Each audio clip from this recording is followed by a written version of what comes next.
Grand rising, everyone. Natalie coming to life, spreading coffee. Got my coffee here. Yum.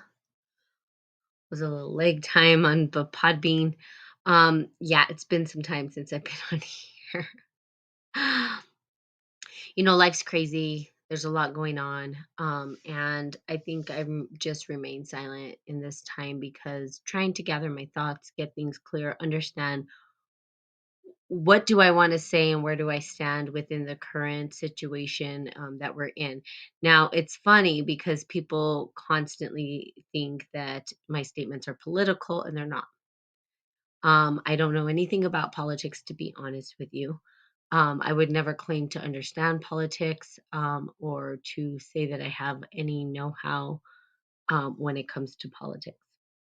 Of course, I have some understanding. Like there's two parties, but you're never going to hear me being all political about things because I don't fight my battles at a human law level, if that makes sense.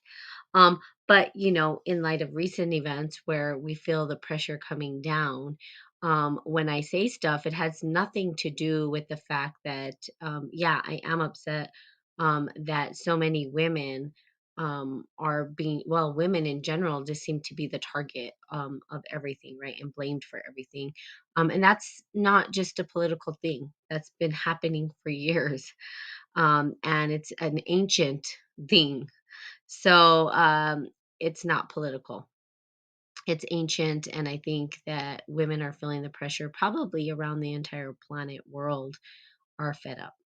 So I will say that in the West, we've had more time to sort of wrap our mind around the fact that we were sovereign at most of our lives. And now we are trying to find that sovereignty. So what does that mean for us? Now, this is a worldwide thing, has nothing to do with just one political stance. I call it capitalism or something greater. And there's Mr. Brandon Adams, and that's who let's see. Can you come on, Brandon? um, but let's see here. Invite as a speaker. Boom. Okay. So, Brandon, you just got to call in. There's the invite. Boom. Oh, there's Brandon. It's coming on. Hey, Hey, yo. Hello, sir. how are you? Good. How are you? I am well. It's good to hear your voice. I know it's been so long. Um, so I was just talking to these people, whoever's on here, about the fact that I don't understand politics. So I'll just tell you where I'm at, and then I just want you just to speak because you could explain a lot of things that I can't. But so I've been putting posts. Obviously, I was like, I think the other day I just put a post that's like, in light of recent events, I will not be celebrating. And then people have comments and they think it's all political because the human mind tends to go to what they know rather than like the bigger issues that are actually happening in the world. And so people of course are like, well, go live in Russia or China, and I'm like, dude, that's not, like, you can't get past that. And I feel like it's like Plato's cave, right, where people can't see through the smoky mirrors, or they just don't understand the bigger narrative that's happening right now. And so, hey, poetic. So for me, I'm trying to tell them, like, this is not a political stance. I don't even know politics, to be honest with you. I never have, and I would never claim to understand it or know it because I don't really follow human laws, because humans, in my opinion, are idiots. And and there's always something poisoned or corrupt, and it's always in their own self-interest. And so I personally just follow what I call spiritual law, and I tend to stay out of trouble that way anyway. So but people don't understand. So I'm getting these political things. Well, what And was the reason that you said you wouldn't be celebrating? Because that's probably gonna tell you why people are reacting the way they are. of course, because it's the 4th of July, right? And it's independence, and, people. So I just said, we're not free from capitalism or a capitalist agenda. And to me, that's like the bigger narrative. Well, I mean, it could be even bigger, but it wasn't about, hey, these politicians have taken away the rights of women, like whatever people are talking about in terms of, um, Roe versus Wade and all this stuff. So right away, they automatically think, oh, you're just a woman, you're upset, go live in Russia and China and see how you're treated, kind of narrative. And I'm like, I'm just fed up. I'm fed up with the entire system and Right. trying to figure out how do I where do I stand? So, but I know you. I'm glad Poetic's on here. And so just so you guys know, I'll give you a little introduction. And Brandon, please just talk because you know what, you and I can talk forever. So Brandon was my trainer in and we did I'm a life coach because of it. Anyway, it helped me. He was my trainer in Living Legacy. I think what is it called? Oh, community. I can't even remember, Brandon. It was the Community Leadership Foundation was the There name of you our go. organization. CLF. Yeah, CLF. Yes. yes. Yeah. It's been so And long. we did, and our trainings were authorship, partnership, and leadership. And leadership and then Living Legacy. Yes. Well, it was living leadership or living uh no, I It don't was remember the Living names. Legacy. No, it wasn't. It wasn't. It was Oh, it was it? Oh. no, it was living leadership. It was living authorship, living partnership because again, the perspective that I take is that when you're mindful of the present, right, and you speak in terms of the present, you're more empowered. So that's why I did taught the way that I taught. It's why I took the positions that I took. Was to get people in the mindset of when you speak in terms of past and future, you're not empowered to deal with the present. So that's why they had the names that they had. But to get back to your points about, I mean, I understand now the reaction to your post. The problem isn't capitalism. That's not the problem. In fact, free market capitalism is, by definition, the freedom for you to exchange your labor and to freely participate in a market and to freely be able to offer up services and goods without the control of governments. Now, that's not exactly what we have. Unfortunately, we have a quite corrupt system, but it's not because of capitalism that that system has become corrupt. It's because the various controls that have been put in place have limited it. So we don't really have a free market. Whereas if it were truly a free market, and what elements of the free market we have had have created this bubble in history that is unlike any other point in history. And we fail to see that. We don't have the perspective because we were born into prosperity and wealth unimagined up until this point in history. So we, in our perspective, see the negative elements and think, and we're born into this tremendous prosperity and we think that that's how it's always been, and it Mhm, just hasn't. mhm, We've experienced an unprecedented peace, unprecedented prosperity. And I mean, this is global. This isn't just about America. mhm, America actually allowed for the rest of the world to experience this. At the end of World War II, when this prosperity began, right, and we had the baby boom, that mhm, was a global phenomenon. Okay. And the reason it was a global phenomenon and why that was the birth and the beginning of this prosperity that was global was because the US, which was poised in at the end of World War II, we could have become a global empire. We could have taken over every country. We had the weapons, the military to just take over everyone. We could have been a global empire. We could have been the new Roman Empire, but we didn't. What we did is we acted as guarantors for everyone else to experience prosperity. And what I mean by that is that we provided security worldwide to commerce, which allowed all countries to thrive and flourish. The only caveat was you must pick a side because at that time it was the beginning of the Cold War. And we were like, you can go with the communists and, you will be against us and we will not protect you, or you could kind of you have the freedom to choose. You could be on our side and we will protect commerce, we will protect trade, we will protect these things worldwide. Okay, now again, I'm not saying that system that was put into place is free of corruption. Of course, as soon as you centralize anything and as soon as you give a handful of people some power, they're going to corrupt. But the Mhm. ideal that was manifest from that comes from our foundation. The reason we didn't create a global empire was because the foundational documents of this country, our Declaration of Independence and our Constitution, set forth ideals never before instituted or enshrined or embodied by government. It was unique in history. Okay, so a constitutional republic Mhm. had not existed up until this point in history, which Okay. was, 1789 when the Constitution was ratified. But 1776, July 4th, was when we really laid out the foundation. We said, these are the principles we hold, right? These are the values we have. And by doing that, we've set a course in history that is unique to any other and allowed for prosperity and growth unprecedented. Okay. So Okay. that's free market capitalism. It's actually a good thing and probably the best system we've ever had.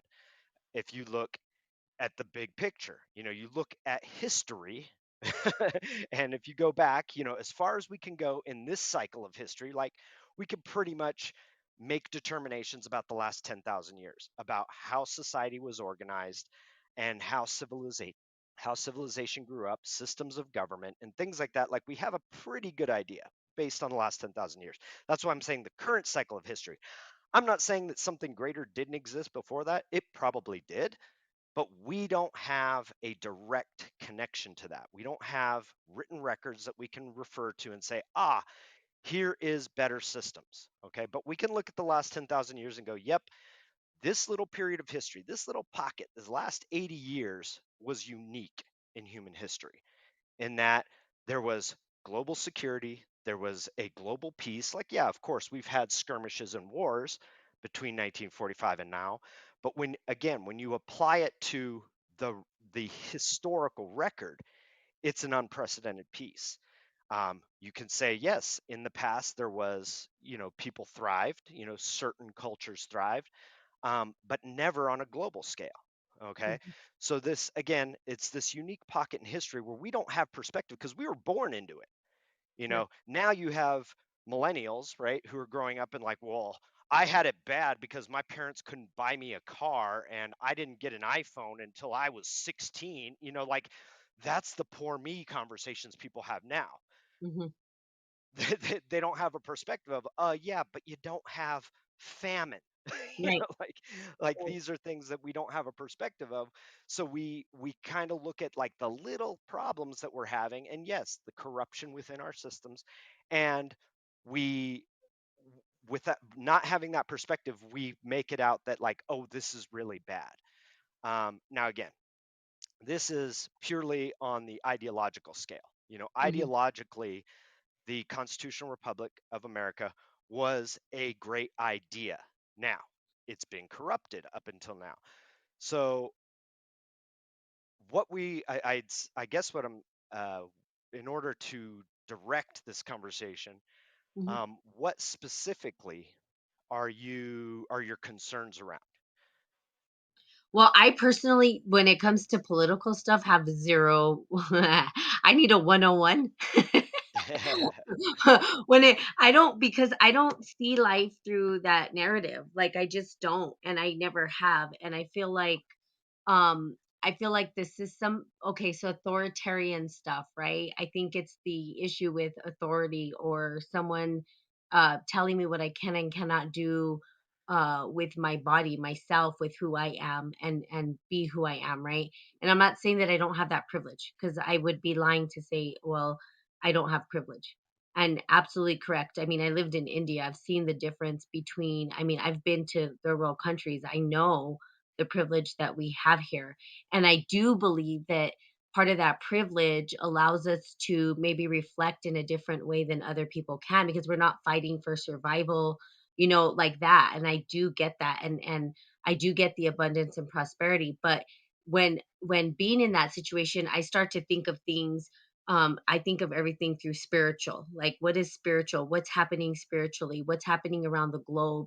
There's all these And the reason I said capitalism is because I feel like, okay, so maybe my definition of capitalism is incorrect, and that could be it, or the way that they're operating capitalism, but I think that it's a take, take, take, take, take. That's all I see is take, and there's, like, no giving back, and so now we're at this big transformation where, and it's fine because we can even, it's funny, I'm gonna go on and on and on, but I'm gonna say, yeah, we can end up where, oh, well, humans disappear, and that's fine, who cares, right? Right. But at the And end I of the would say day you can't really divorce the two. Like, and what I mean by that is you can't divorce spirituality and Mhm. spiritual principles from the non-spiritual world, Right. um, because they go hand in hand. Sure, Like, absolutely. like in reality, we're facing a spiritual crisis as well as a economic crisis, Yeah, as well as a food crisis. Like, these are all things that we're on the precipice of right now, yeah, and they're related. The I spiritual know. crisis I is agree. really, you could look at the metaphysical, right, Right, as causal, right. that because of people's state of mind, because of where their hearts are at, because of high levels of indoctrination and ideological possession, this is what's making it possible for us to kind of swirl down the toilet and head into this downward spiral. Yes, It's really, you can't separate one from the other. And in fact, we I can know. have that conversation on what's happening spiritually and what's happening, Yeah. politically, or in the Yes, physical world, right? yes, yes. See, and for me, yes. So you're absolutely correct. My thing is that I don't have the language around the political part. I don't know the language. I don't, and I don't know if it's like play the game. I don't know. I guess, okay, what it is where do we fit? I know no one really knows, but what can we do? Right? As Yeah. individuals. Like I feel helpless, I think in a lot of ways. I've stood silent on my podcast for a long time because I'm like, how much more can I do and who's really listening? And does it really even matter? And you know what I mean? Those are the bigger questions that I'm asking myself. Like I've done so much, I've tried so hard, and for what? Like if it's inevitable, it's going to happen, then what? So do I have I mean, I know I have a voice, but does it even matter? Where do I stand? How do I fit? People are trying to figure out where they fit into the narrative. No one even knows what the narrative is at this point. There's maybe a construct of a new narrative. And so for me, I'm just confused and lost. And, the political piece, and well, tell me how it connects. So let's try that. Try from maybe the metaphysical into how we're seeing it like play out, and what you think the corruption is, or what do you think is the start of that corruption, or is it human greed, is it, what is it? I don't know, speak. I know you have Yeah, something to that's I say. I would say that that's a big part of it. But I'm gonna backtrack on that and go Okay. back to a more fundamental Yeah, element, okay. which is morality. And the what you probably unaware of is that throughout the last more than 100 years, we've been indoctrinated into this relativistic view of the world. What do I mean by that?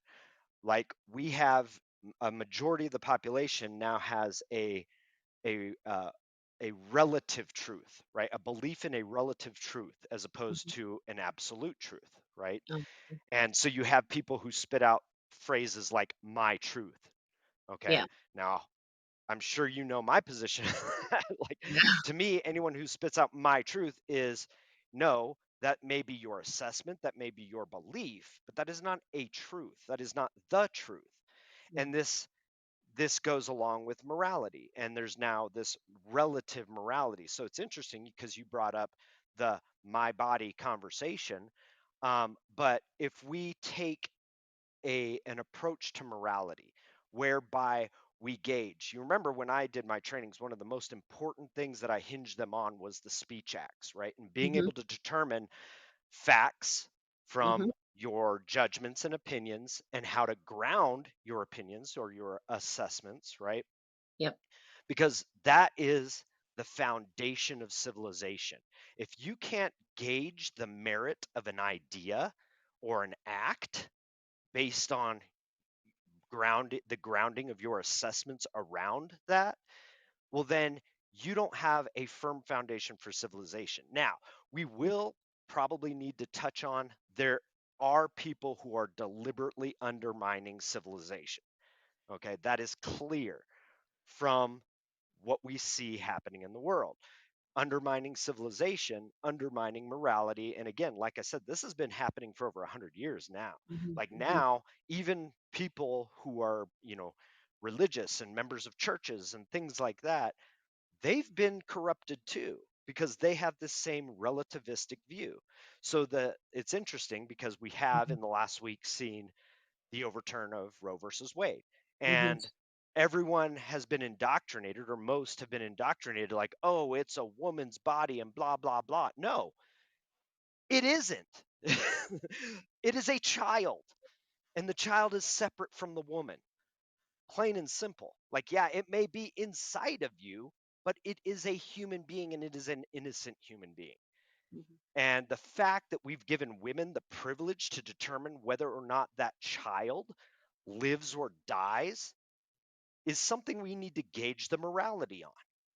Like, mhm, we're living at a time in history where we are sacrificing and committing a genocide against human beings that is unprecedented, and that is abortion. Okay.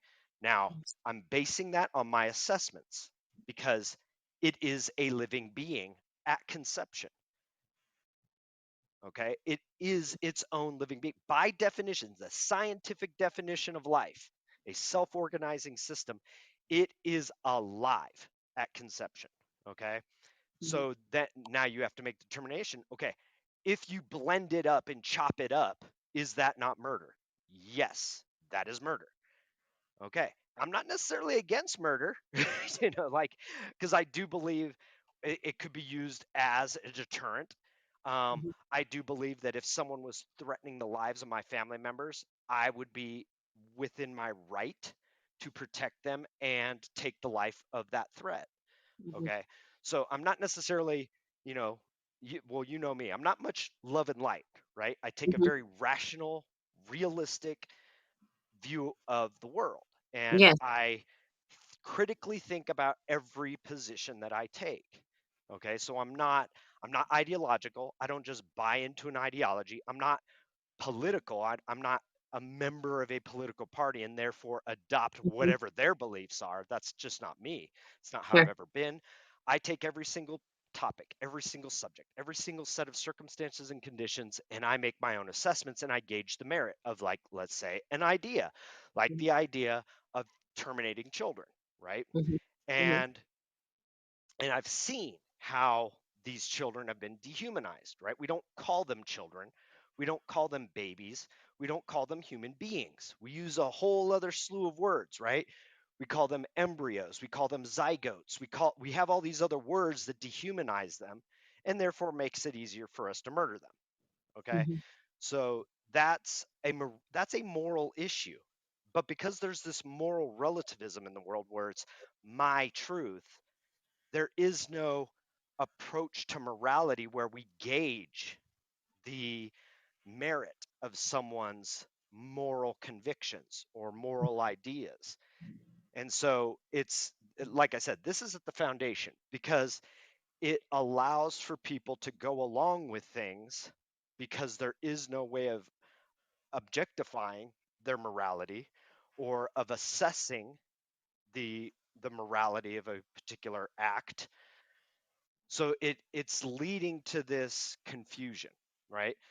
And then you have the ideological possession that's occurring, or people are becoming polarized into mhm, one camp or another, right? So it's like I adopt all these ideas because I see myself as this person, and because I've bought into the idea that by being that kind of a person and believing that platform of ideas that I have, that bestows upon me certain virtues, right? And again, it's a false sense of virtue because we're not gauging the merit of these quote unquote virtues. That's why now you have people selling racism as like a solution to something. Like, oh, we just need to be more racist. Okay. That's what's happening ideologically, right? You have the reinstitution of racism, you have the reinstitution of sexism. Like, most women are going along with the eradication of their own identity because they see that they buy into the false virtue of a woman is this is the new definition, right? A woman is one who declares themselves to be so, right? And so now you have the erasure of women, right? There's okay, well then that then woman, the word woman or the Mhm, idea of woman has no real meaning in the world, right? Because it's like anyone who says they are is that, right? And that's biologically that's false, you know. Um, but you have women going along with it like, because they've been sold on the idea of it is virtuous to hold that idea, and you have a culture and a media that is reinforcing that anyone who disagrees with this ideology, and that's all it is an ideology, mhm, is bigoted, is quote unquote transphobic or whatever else, right? So they're or homophobic or whatever. And so they've the media and this ideological possession is now demonizing anyone who believes anything different, which is basically anyone who critically thinks for themselves and has criticisms of the ideology is a quote unquote bad person. Now, this process, we're not gauging, we're not assessing any mhm, morality here. We're not assessing the merits of an idea because these ideologies are mostly incoherent. They make absolutely no sense. Like, I can get behind an ideology if it's at least coherent and makes some sense. Like the ideologies of early feminism, where it's okay, yeah, a woman who is as competent as a man and who performs as a man does in the workplace should be equally compensated. I can get behind that. It's coherent. It makes sense, right? mhm, But absolutely. to say, but to say that because someone believes they're a woman, they are a woman, no, that doesn't make any sense. That is incoherent, right? And then when you start to twist the definitions, rather than a woman being a female human being, it is anyone who declares himself to be so. A woman is one who declares himself to be a woman. That's incoherent because that's still not a definition. You see what I'm saying? Yeah. That it is wholly incoherent. So you have these ideologies, these present ideologies, and again, they're not new necessarily, but they're now in the focus of our culture. And what you're seeing, the destruction and the collapse of our civilization, is really being facilitated and exacerbated at the cultural level. Because mathematically speaking, we're already heading towards collapse. That's Mhm, if we didn't have people who were intent on collapsing things. And this is just by, like I said, it's mathematical. We mhm, experience this era, right? The very short era of yes. prosperity and wealth and population growth. Now our population is going to drop off dramatically, and our skilled workforces are going to drop off dramatically just because we don't have a replacement ratio. We don't have people to take the place of the people who were born during this era. And so you're going to see collapse regardless. And the common enemy that that was the that was the rationale and the reasoning for America to step in and be the guarantor of this peace to facilitate this worldwide commerce. It doesn't exist anymore. The Soviet Union went down in 1989.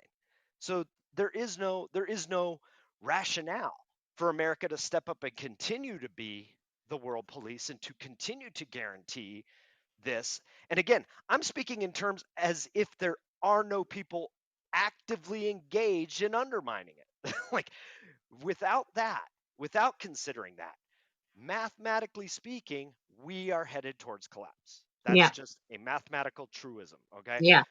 There's no avoiding it. We are Yeah. heading towards that. Yes. Now you've got entire groups of people engaged, intent on undermining and actually exacerbating the problem, facilitating it, trying to push it to happen faster, right? So like if you look at, and unfortunately what I see, the way I see people reacting to these elements, right? These triggers that people are actively engaged in to facilitate the decivilization of the world.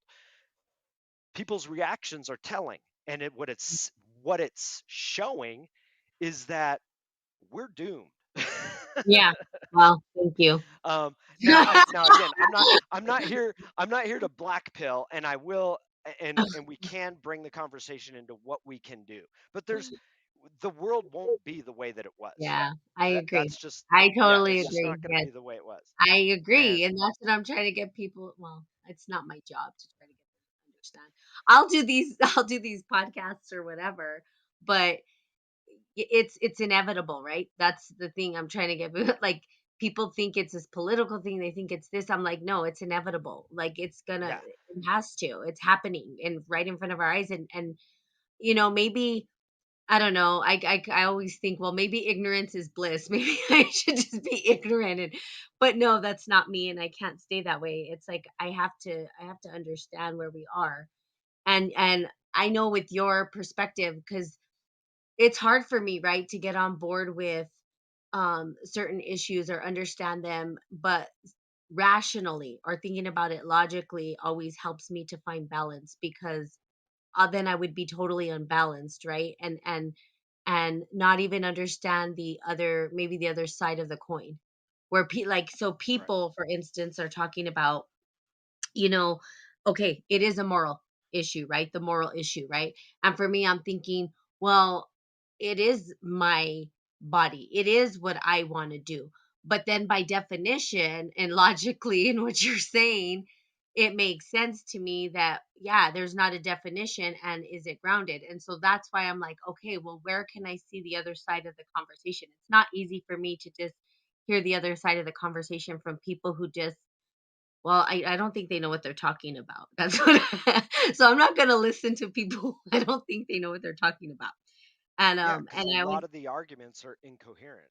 yeah, and they don't and There that's why really is I'm no like, foundation. "No, just shut it." But it okay, so it makes sense by definition, which is why I was glad to have you on here because I had a lot of questions, and I know that there was something that you had said about even just women in general when it came to, like, laws or to you said that we were free before we were actually we had a social security, we're able to work, and I don't remember what the idea was. I just know that you said something in terms of like how we were defined prior to this that, you know, being part of like this whole narrative took away our rights or something. I don't remember what you said exactly.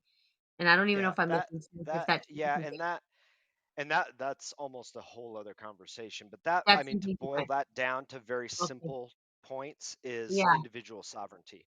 Mm, So our okay. system recognized the individual as sovereign, right? So Okay. the Yes. individual has the freedom to choose, right? They have the Okay. freedom to choose what Yeah. they engage with, how they engage with it.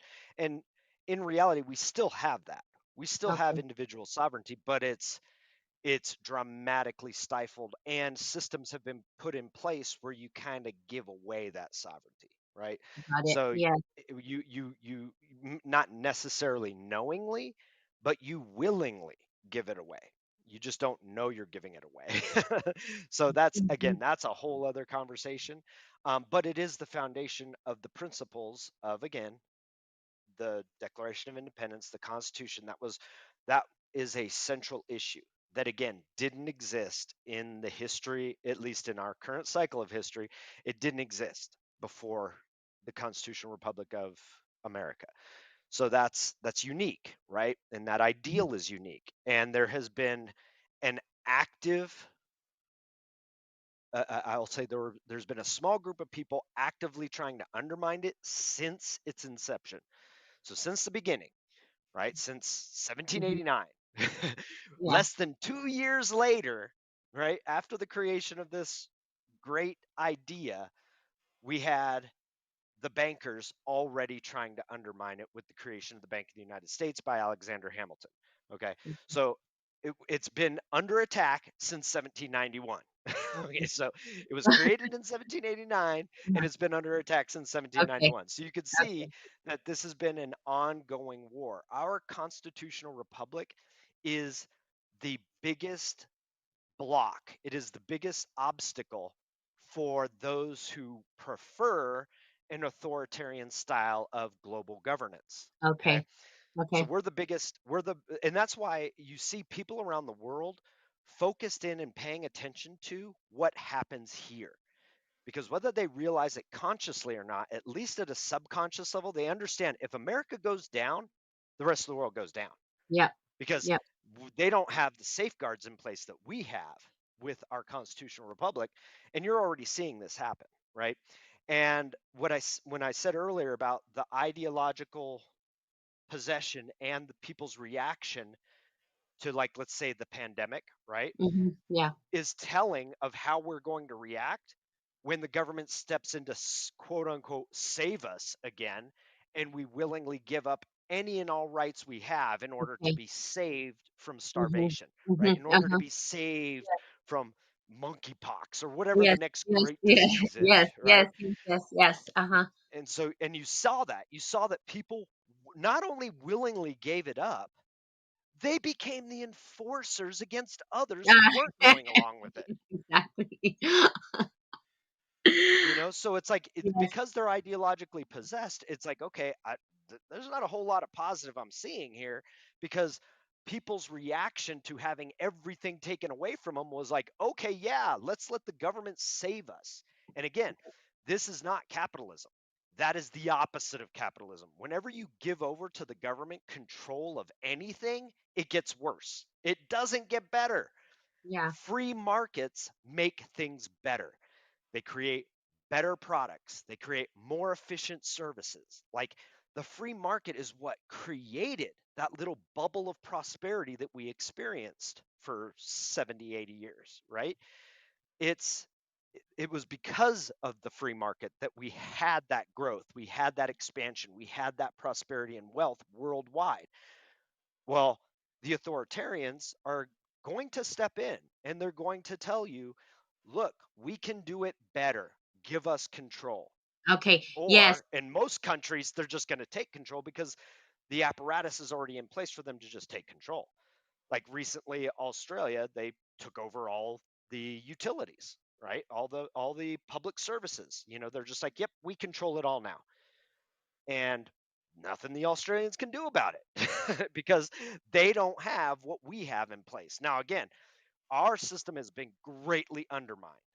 However, the mindset of Americans is the one thing keeping these authoritarians at bay because, again, we've grown up with the ideals of a constitutional republic embodied, right? So Americans are very much freedom minded, right? Freedom from the government control. Right. So you may have a large swath of the population that'll just go along with anything because they're reacting out of fear. So that's the next element here of the, hey, you can't divorce what's happening spiritually from what's happening physically, right? And that Absolutely. is fear. Fear is very much a spiritual thing, right? Yep. And if all you pump out is fear porn, like I said, whether it's uh, pandemics, whether it's starvation, whether it's, oh no, climate change, right? Mhm. These are mechanisms of control. If you fear, you can be controlled more easily. So that's why you can't separate it. I'm sure. Now, I'm not positive because I haven't listened to your podcast, but I'm sure you've talked about fear. Yes, I have. Right. Right. And Yeah. and its impact, right? The negative Mhm. impact fear has on people's personal empowerment and on culture and the social structures and everything else. If people are in fear, they make stupid decisions. Okay? And especially if you take that action or think that thought or adopt that ideology out of fear, right? And so you have that is a huge factor right now.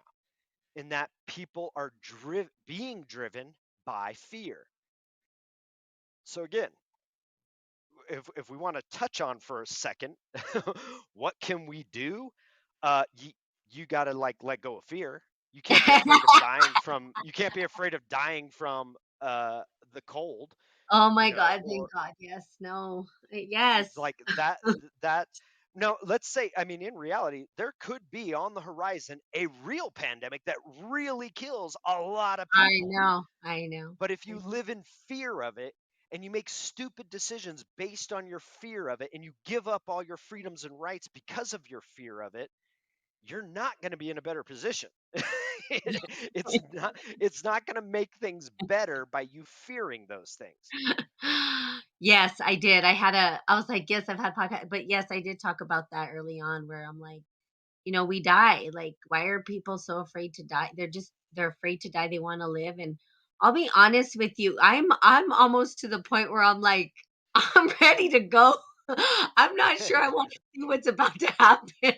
I don't think I want to sit back with popcorn and watch the show. I'm not sure that I want to at this point.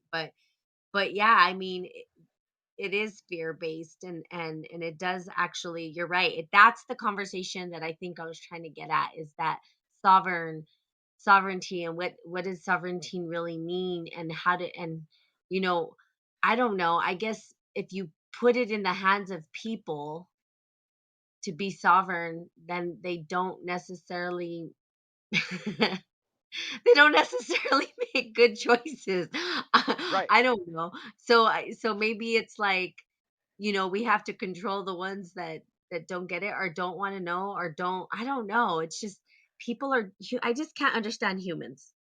I'm just Well, going to say it. what's interesting is the founding fathers actually addressed this because they said you cannot have a free country without morality.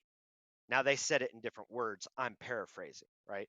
Right. But that was the gist of what they were saying. Like, look, we're gonna create this free thing where everyone's free to do whatever they want, but without a morality, without Hmm. a set of values and principles that we agree upon, you cannot have a free society, Yeah.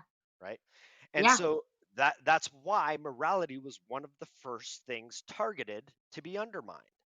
Mm. And this is why relativism, thank you, Frankfurt School, has been implemented in everything, right? It's the new age religion. Even Christianity has been undermined by relativism, okay? And the new agers, who, those who are like, I'm not religious but I'm spiritual, that's what I call Hmm. a new ager. Hmm. um, they still have adopted this relativism, and this relativism doesn't allow them to make judgment. Like, Okay. I've That heard makes both new age relativists and Christian relativists say, well, it's not for me to judge, right? And the Christian will even point to scripture which supports their idea of not judging, right? Well, I'm not going to judge others. uh, Judgment assessment is the foundation of civilization. You don't have a civilized society without judgment, without making sense. determinations, without gauging the merit of an idea, of an action, right? It is the very foundation of civilization. And you have a bunch of people running around like, I'm not going to judge. Okay. Well, you're part of the problem, not part of the solution. Because by failing to gauge the merit of any idea, by failing to assess actions and ideas, we're just we're lost. We're Yeah. anything and everything becomes like any idea becomes as valuable as any other idea. And Right. that's just not so. Right. Like, some ideas are good, some ideas are bad. If we don't, and again, how I recognize that there is an element of value to recognizing that things are relative, right? Like, my perspective, my interpretation of things is relative to yours, right? Right. There is no absolute right way to interpret something. But again, that's why I put so much emphasis on making assessments and grounding your assessments, because if you do not ground your assessments, you can't gauge the value of your idea versus another idea. Yeah, I agree. Right. And there's also an outcome to each one of those ideas too. And those outcomes can Absolutely. go in totally different directions. Absolutely. So Yeah. no, yeah, I know. So it's oh man, it's just crazy. We just live in a weird time right now, I'm telling you. And it's funny because we did know that well, I think we talked about it a long time ago, and I think a lot of the individuals that were taking classes and stuff like that could kind of with foresight, right? We could see that things were coming, and I know they were trying to do what they can do to like prepare to, you know, but so what do you see happening in terms of like what's next? Like, do you think you have foresight, kind of an idea of what you think? I mean, yes, it's all Well, gonna come down. well, What does that I could mean? tell you, like, there's certain things that it's not even me predicting it. It's just mathematical certainties, like the the transportation issues we're going to have, the Mhm, distribution issues we're going to have, like mhm, that. Those are certainties. Those are mathematical certainties, and the people actively undermining civilization have kickstarted that. Right? mhm, mhm, Things will never be as good as they were in 2019. That's just not mhm. going to happen. Okay. Right. We are on a downward spiral now. So Yeah. what you're going to see is, you're going to see, again, this is mathematical. You're Mhm, going to see disruptions in the supply chain. You're already seeing it. Go to Walmart, go to your grocery store. You do not have the access to products that you once had. yeah. Okay. uh, Try to go buy a car. Like, there is this disruption. It is already occurring. These are mathematical certainties, and it's only going to be exacerbated Mhm, based on the cultural influences and based on people actually actively undermining these things, like the destruction of food processing plants happening all over America. Like, that's not accident. That's not by chance that all of a sudden you have planes crashing into processing plants. You have all these food processing plants bursting into flames, right? These aren't accidents. mhm, This is a concerted effort to speed things up. Like I said, there's already a mathematical certainty that these are already going to be issues, but mhm, these issues are being exacerbated by the actions of others and by this ideology that pervades our culture right now. Or mm. at least it's being pushed through media and other things. Because I don't believe that necessarily a majority of people buy into these ideologies. They're just in fear of speaking out against them. So here we I go know. back to, what can we do about it? Speak out, stand up, call bullshit. You know, Yeah. like if you're not even willing to do that because you're afraid you're going to be called some names, we're screwed. There's Yeah. nothing we can do. Stand up and but okay, so but then here's the deal. People stand up and speak out, but are they understanding what they're standing up and speaking out for? Not necessarily. I Yeah, know. I That's the feel you. I problem. That's why I'm shutting the hell. That's why I've been quiet because I'm like, okay, I see it from the spiritual perspective, but politically and how the systems, I understand sort of how the systems work, but I don't know politically how things work. So I'm not going to speak on things I don't understand. Like, I'm not going to try right. to make it up and, I know that me saying I'm not going to celebrate has nothing to do with Roe versus Wade. It's a bigger issue. I see that we're heading in a spiral. And I think that there's other ways that I can give back rather than go and celebrate and pretend everything is good and hunky dory, because people don't even know what they're celebrating. They're just like, yay, this is big event and let's just go have fireworks and pretend that nothing's happening. And I'm like, okay, that's not It's funny. It's funny. Like, now, again, 4th of July is my favorite holiday. mine Okay, because I too. believe it's like it's the thing to celebrate. I Personal know. freedom is the thing to celebrate. But many years ago, I I recognized the ridiculousness of, like, I grew up. I was born in and grew up in Huntington Beach, right? And 4th of July is huge there. We're a beach Like that. town. Everyone's out on 4th of July. We're all riding bikes, everyone's getting drunk, and it's a big citywide celebration, right? And what I laugh at the time was, because fireworks weren't legal. But It's part of the holiday, right? So here we are lighting off fireworks and then running and hiding from the cops. Uh, It's like, okay, does nobody see the contradiction here, right? We're celebrating our freedom that we don't have. So Yes. yes, I do see it. There is a contradiction there, right? There is an incoherence to like, yeah, we're celebrating freedom that was taken away from us, Yeah. that we no longer have, right? Yeah. Um, and there's a lot of that, but for me, it's not like I don't see it as like a day to like get drunk anymore. That's what it used to be for me when I was young. But now it's a day to recognize like these ideals are important, Right. right? The ideals of personal sovereignty, the ideals Yeah. of freedom and free markets, Right. those are important ideas. Yes. And those are great ideas. And they are really the only way to have a thriving society, right? Yes. But the authoritarians of the world are really pushing us into the dark ages, whether that's intent, their their end goal or intentions Right. is unclear, but that's where we're heading. We're heading towards the dark I ages know. because we already have this population issue, the mathematical population issue, that we just don't have the replacement, and things are going to break down, things are going to stop working. That's mathematical. When you actively undermine it at the same time, it's only going to be worse. Yeah. And now, so like I said, the only system of government that'll come out of it. Now, what they'll offer you first is a form of communism and fascism, right? Just give us control of everything and we'll make everything better. And like I said, based on how people reacted to the pandemic, they're going to go, yeah, take all our No. freedom, save me, Papa government. And so that's kind of where people's minds and hearts are at. They're going to give it up. And but that's going to fail because Yeah. communism, even when things are great, is a failure. it Yes. it it will not succeed. It is a horrible system of government. It is a horrible system of economics. It does not create prosperity.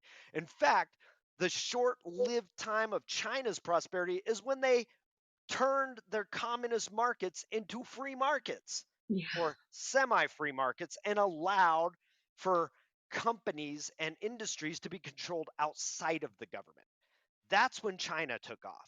Was when they actually instituted capitalism in their communist country. Okay? So so you're going to have that, right? That's the first thing the authoritarians are going to do is like, we've got a better system. Give us all control, give us all the power and do what we say. And now you've lost the freedom to exchange your time and efforts for what you want to do, right? You will Yeah. no longer have that, right? But Yeah. again, that's a failing system. So that will fail very quickly. My perspective, if things continue to go the way they are going, what we're heading towards is feudalism. Okay. Like Explain that we to can't me. even feudalism is fiefdoms, right? Like small little areas where everyone's a slave except for a small group of people that control. But Oh, it's not even imperialism. Like we won't even be able to sustain empires anymore. That's where we're heading. So it'll eventually, and I mean, we may be talking 100 years from now, we may be talking 30 years from now, but it will eventually devolve. If we continue down this current course, it'll eventually devolve into some form of feudalism.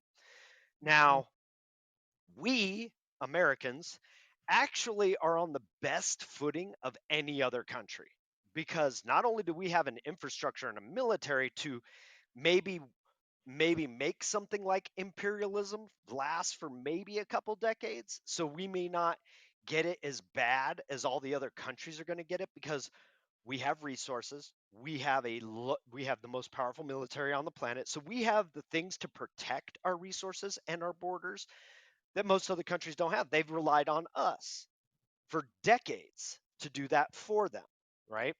And Yeah. now and as soon as things start falling apart, we're not going to be trying to protect other countries. We're going to pull all our resources in to protect our own, right? And as far as labor replacement, the one distinction between the baby boomer generation of America and the baby boomer generation of other countries was our baby boomers had kids. So our population collapse will be less extreme than all the other countries will experience. So we will have a population collapse, but it won't be as bad as what you've seen in or as what you will see in other countries. So that's an advantage, but it's still not sustainable because the millennials aren't having kids. Generation Z won't have kids.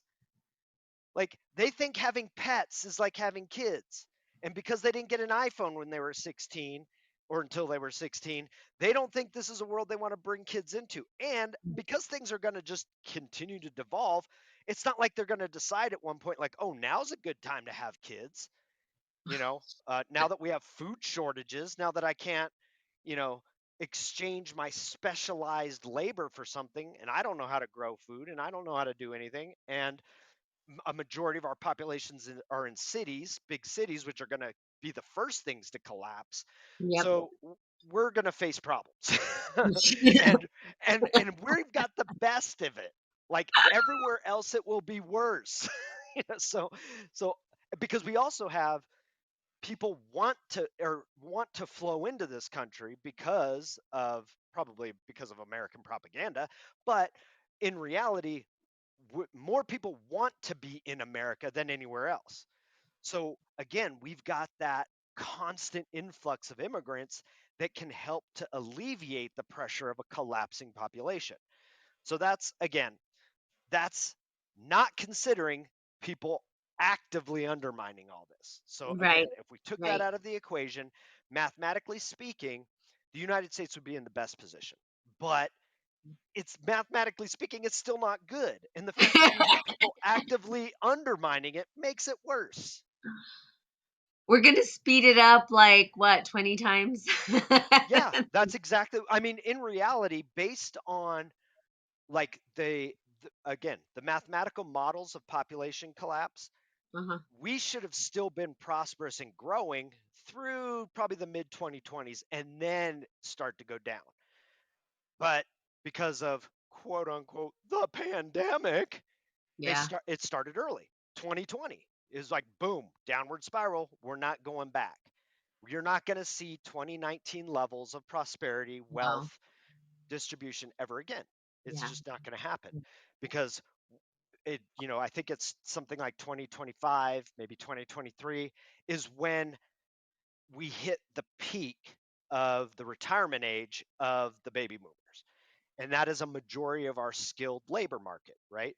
Yep. So basically, after 2025, you're just going to lose in mass our our skilled population, right? And and the world has become specialized, meaning not only are individuals specialized in what they do, right? They pick a particular career and they facilitate something within the society, and a large portion of that is shit that's not even relevant to a collapsing society. Like if you're some kind of a middleman in Mhm. insurance, like dude, Yeah. you're useless to the Yeah. future because Yeah. you have no practical skills that can actually help us out of this. And most of the people with practical skills, they're dying and they're retiring and they're going to be gone, right? And so, practical skills like construction and building and Mhm. mining Yeah. and Yeah. smelting and Yep. like the things that a modern society would need to have in Right. place are going to be gone.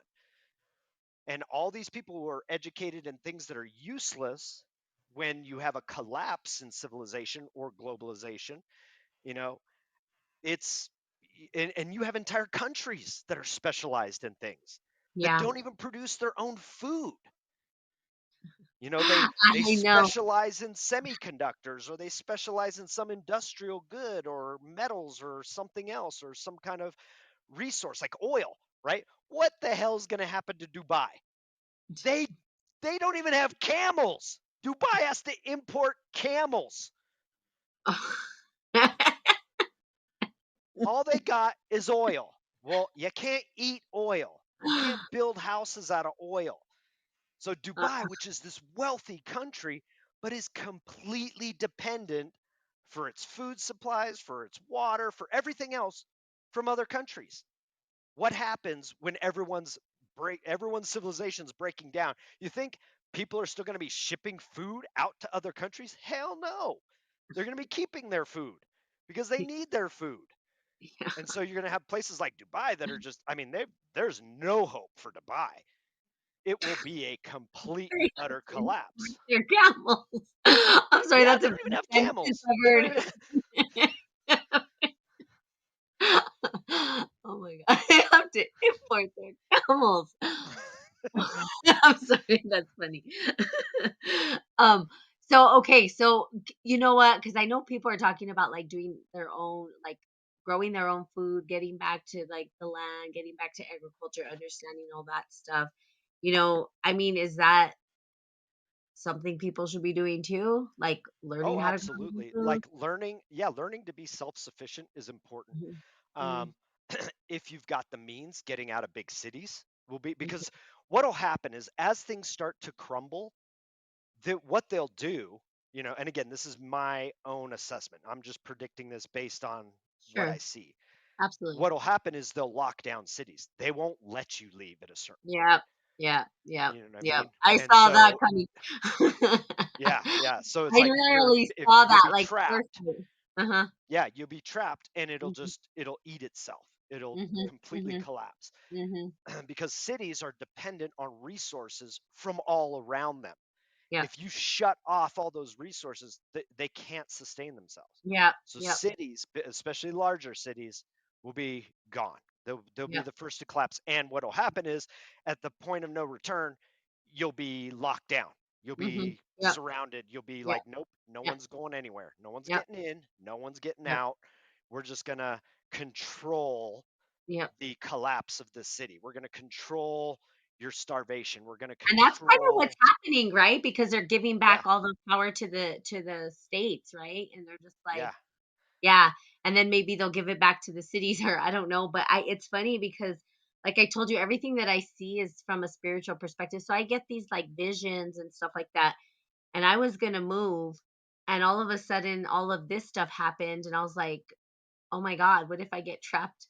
That's the first thing that came to my mind is like they're gonna trap me in, and I'm not gonna know anyone. I mean, so what do I do? Like, do I move or do I not move? Right? And so I'm kind of just, but I saw that like being trapped or them not letting me leave. Like I felt that energy. It was weird. And Yeah. I that's kind of what I see happening as well. Them like locking us into a space and being like, "Yeah, no, you can't get out of here." Which Yeah. is like which is crazy because where I live, it's a food desert for one. Not sure that it's the best place to be, but then it's like there's feels like there's something very sacred about this land for some reason and I don't know what it is, right? And something that doesn't move me out of here. But I mean, thinking about like going to a place that's more like I was thinking Florida, right? Where there's like vegetation, it's fruitful, it's like there's still stuff there. Here Right. it's I don't know, it's a food desert. It's not easy to grow stuff here, you know. So I mean, what do we do? I mean, who knows, right? Not live in fear and just go with it, I guess. Just Well, ride the yeah, wave. not live in fear, but also make some assessments, make Uh-huh. some judgments. Realize that, like, you may not know the truth. And that's something that I advocate. Like, you may be able to establish facts, but the truth is hard to know. And Yeah. well, all we can do is get closer to the truth. So we use things like science, we use Yeah. things like religion to get us closer to the truth.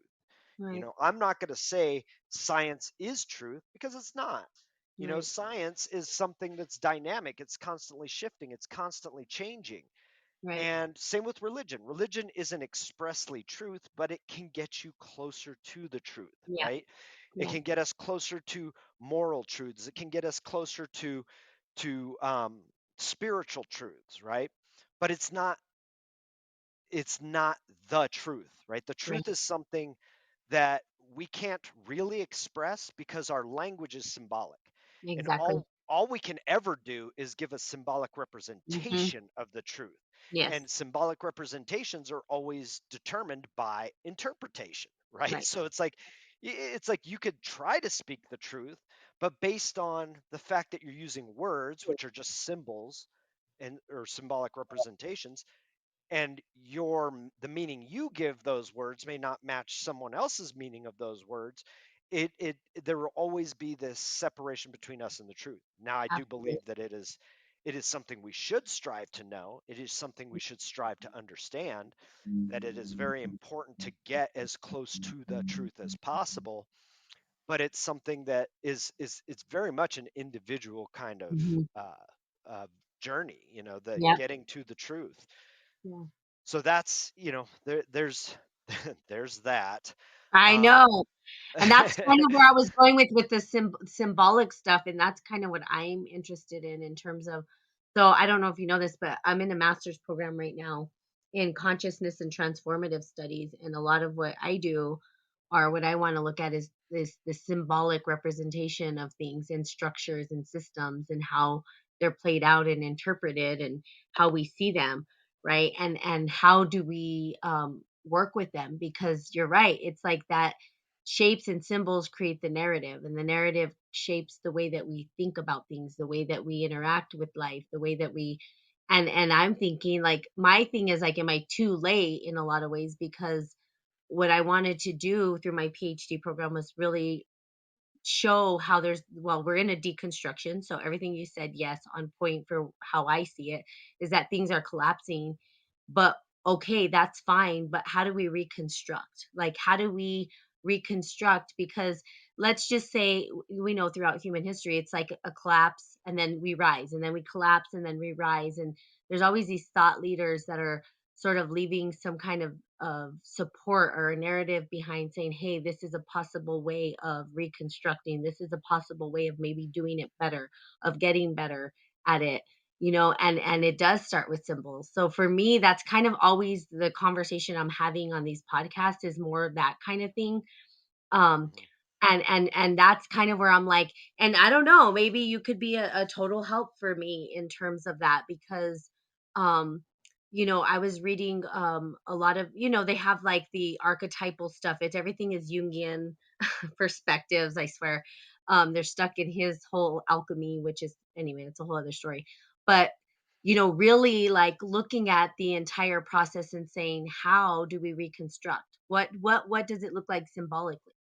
And I think ancient civilizations had some representation of what it could look like. I don't know if it was the best way, because every Well, civilization falls. I mean, look at past collapses, right? Because Yeah. this isn't the first time civilization has collapsed. It's the Yeah. first time it's been global, Yeah. right? Yeah. But like the Bronze Age, right, which we define, the Bronze Age is basically a period in history that really encompasses like the Mediterranean and Europe and maybe some of the Middle East. But it's not global, right? And the Mhm. collapse of the Bronze Age, well, what happened? Everyone, the cities became vacant. No one was living in cities anymore, right? Mhm. People Mhm. went back to being to hunting and gathering, right? Because it was like the immediate concern was food, right? Right. Sustaining your life, right? Right. So it's Yeah. like you had to get away from these big, huge masses of people. And in fact, the one culture that kind of made it through the Bronze Age collapse was Egypt. And that's because Egypt is in a unique position in Mhm. that they're surrounded by desert, right? And I'm talking about the Egyptian culture on the Nile. They're surrounded by desert. So they've got this natural protection from people roaming the countryside looking for food, right? So Uh-huh. because they've got this natural barrier to their civilization, they Mhm. were able to weather the storm quite well. Okay. And there will be pockets like that in Mhm. this collapse. In Yeah. fact, America can be seen as like we've got oceans. We're surrounded by oceans, right? Mhm. Um, so we've got that advantage to where, but there will still be roaming, Yeah. and again, that's why they will lock down the cities because they Mhm. don't want these people just roaming the countryside, destroying what's left, right? Mm. Mhm. So that was something Egypt had to its advantage was they could still be agrarian, meaning they could still grow all their own food.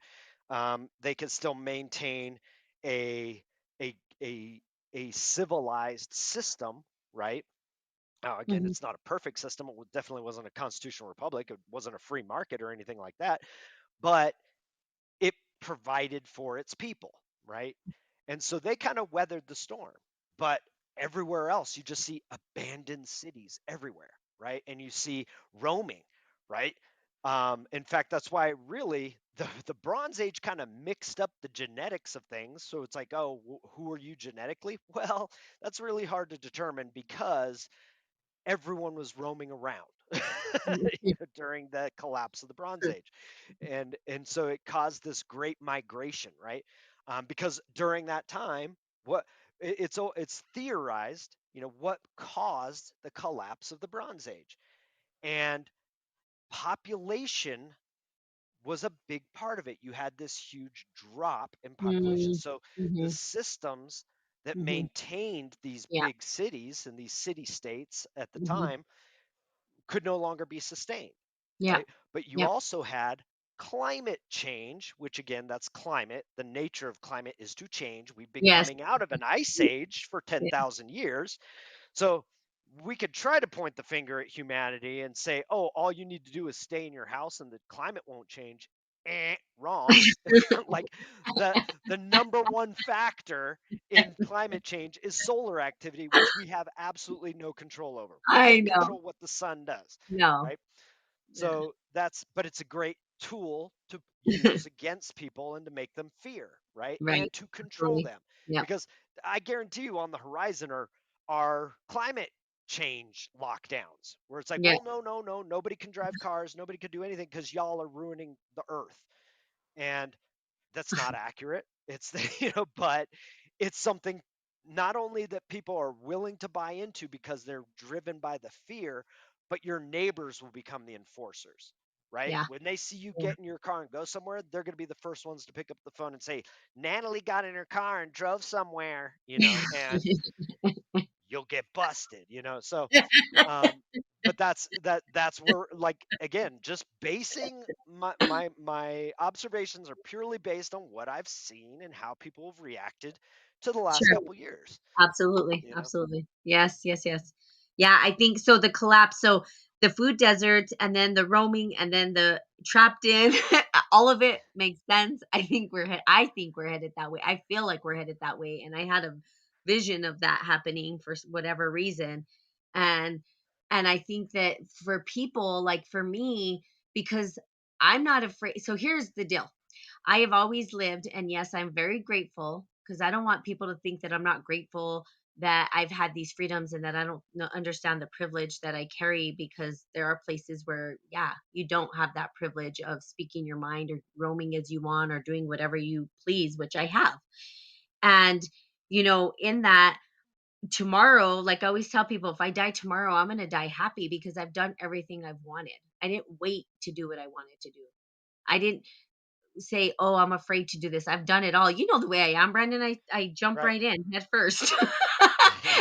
And then I give it 100 and billion 10%, you know what I mean, at whatever I'm doing because it's life. We're supposed to live it. We're supposed to enjoy it. And now I think I'm at this point where I'm like, yeah, I could go away happy and I could just shut up. And you know what? I don't even have to do these podcasts and I don't even have to I could just actually sit back and watch the show. And I don't care if they came in here and put a gun to my head and whatever, blow me away. In fact, actually do me the favor of taking me out before all the shit show happens, to be honest with you. It's kind of how I feel. Right. Like going out in a Right. blaze of glory, to be honest with you. But people, I think for me, it's more of like, I think about the next generation. I think, how do I support, how do I help and support and give back, so podcasting, right? Doing this, I think is part of it. um or getting my PhD and writing things, and written language has seemed to be helpful for a lot of people. I think we go back to ancient scriptures and text all the time, right, to try to figure out what the hell's going on. you know Give back in that way. you know um and I don't know, I mean, I tell people, because people have asked me, they've come on my podcast and they're like, well, what can we do? And I'm like, I don't know, learn to grow your food. get out of the big cities, do that thing little by little. And we know we have friends who do that. We have people that we know who are really trying to figure it out because they can see that this is about to just fall to pieces. And Right. I'm like, all right, if you guys want to be frogs in a pot, because that's how I feel, right? We're like frogs in the pot, and it's just like the heat gets turned up just a little bit enough Right. that eventually we're gonna boil to death, and so I take all these different like points of view, and I'm like, man, what do I do? How do I support? And I don't mind just continuing like my podcast. I just had nothing to say for a long time because I'm like, I don't want to, it's not a political thing for me. I don't know how to help. Sometimes I feel like, well, helpless in a lot of ways. Like, I have nephews, I have nieces. I know my nephew wants a family. Like, he's the only one out of all the kids. Like you said, they don't want kids. My nieces don't want children, but my nephew does. He wants a family. And he looks at the state of the world and he's thinking, "Oh my god, like, do I really want a family? Do I really want to Right. bring kids up in this situation?" And I'm like, "But how do I help? How do I support? How do I give back in some Right. way?" You know? Um, and if humans go away, that's another conversation I have. I have all these different conflicting ideas. I'm like, and if we go away, who cares? Right. I don't And know. I understand that perspective, because and it's not that that's necessarily an unhealthy perspective, because it allows you to live beyond fear. However, I think it's also important to have that other perspective you talked about as part of that, and that's a commitment to your legacy, a commitment to the future Yeah, generations. yeah, Like, if we don't have that, because again, you've been conditioned, and we've all been conditioned to be self centered, to not take into consideration others in our choices mhm, and decisions.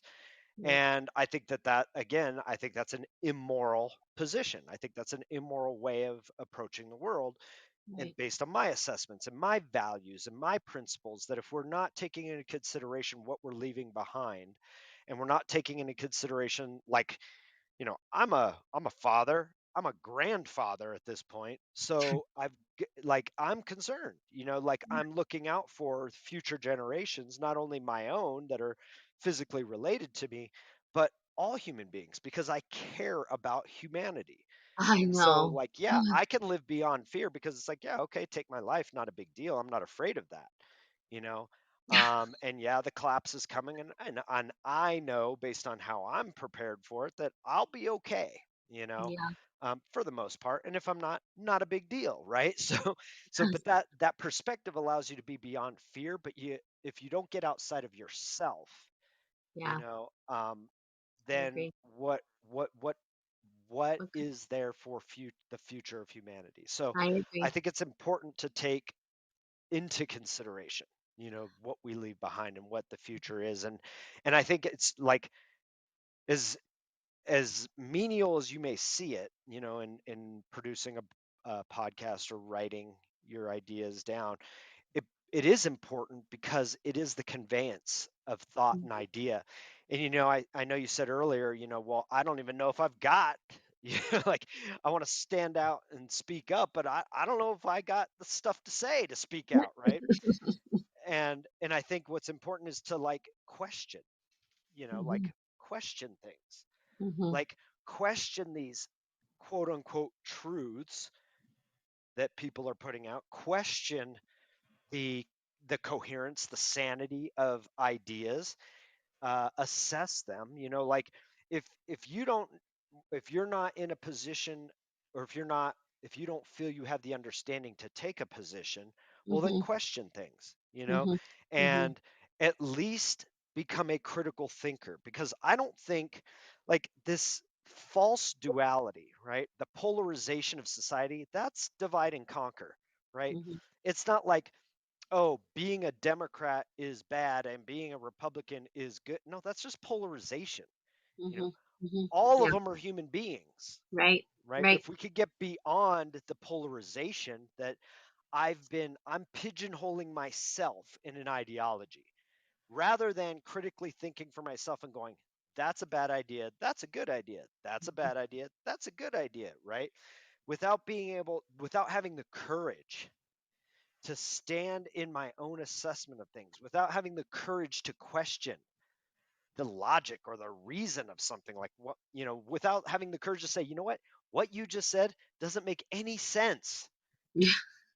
Yeah. Like, tell me more, because Yeah. right Yes. now you sound insane. Yeah. Right? If you don't have the courage to stand up and question the insanity all around you, well, then it'll just perpetuate and it'll just get worse. So it definitely takes courage, because our tendency as human beings is to fit in to a group. So we will Mhm. align ourselves with an ideology and say, okay, well, now I'm protected because I at least regurgitate the things that these people are saying. I may Yeah. not even believe these things, but as long as I say what they want me to say, they'll Yep. accept me, right? Yes. Yep. Yep. Which is probably why I'm alone.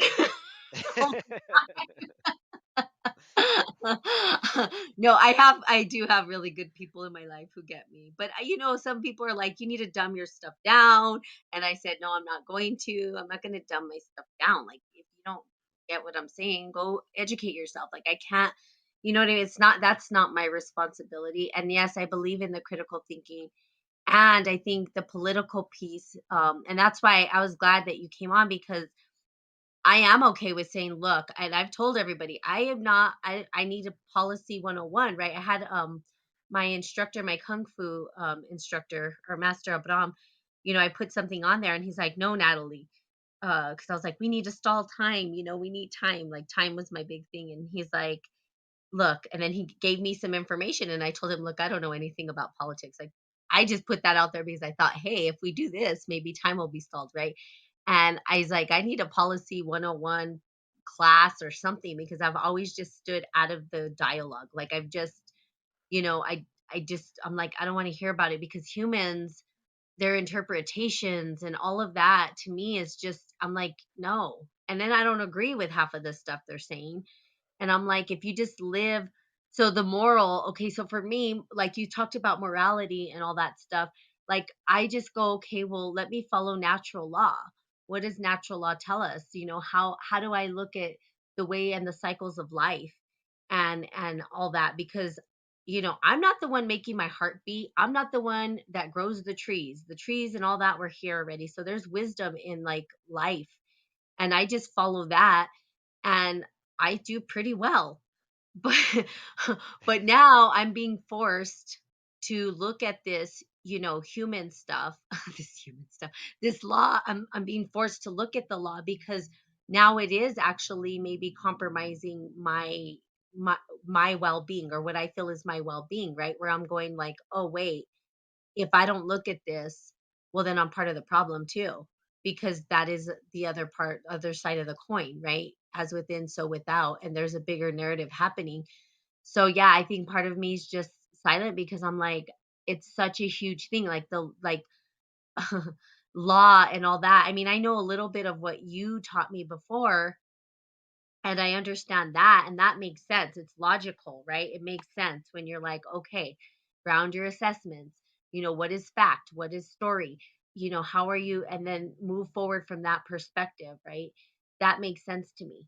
But when people are just throwing out these political, like you said, political propaganda, and they're just talking about, oh, well, America is a great country, and they don't even know why they're saying these things. I'm like, why are you saying this? You don't even know what's like, do you know what's really happening? Are you really understanding like the whole thing or not? Are you just saying it because you're safe, you feel protected, and you can't see that the entire world is in a crisis? And it's like they can't see past their own self, basically. So, I'm like, okay, what do I do? Well, I think for me, it's actually trying to understand, the political or different language or narratives. Like your language, the way you speak is different from the way that I speak, right? The words that you use are the way that you interpret the world. But literally, I think it makes more sense to me than most of these people. I can digest it and understand it, because it's like, okay, this is the definition. This is, if it's right, wrong, good, or bad, doesn't matter. Here's what we defined it as. Here's what we have agreed upon. and here's how we're actually operating through that definition. That makes sense to me. Right. Everything else Right. doesn't make sense to me. It's like you're just, do you even know why you're saying those things? Or are you just saying things because you want to be part of the crowd, because you feel safe? You know, that doesn't mean you're safe all the time. I mean, who knows what's going to happen? I don't know. You could be in fear really soon if they're shutting down the borders of the states and the cities and all that. Then what, are you going to be saying the same thing? Or are you just saying it now because it feels right? You know what I mean? And for me, I'm like, yeah, I got to understand even more. So I think it's perfect because I think your way of explaining things makes sense to me, and I think it should make sense to to the rest of humanity. If it doesn't, then I don't know what to say. No, I'm with you. I feel the same way. I'm like, why are people listening? I But know. it's,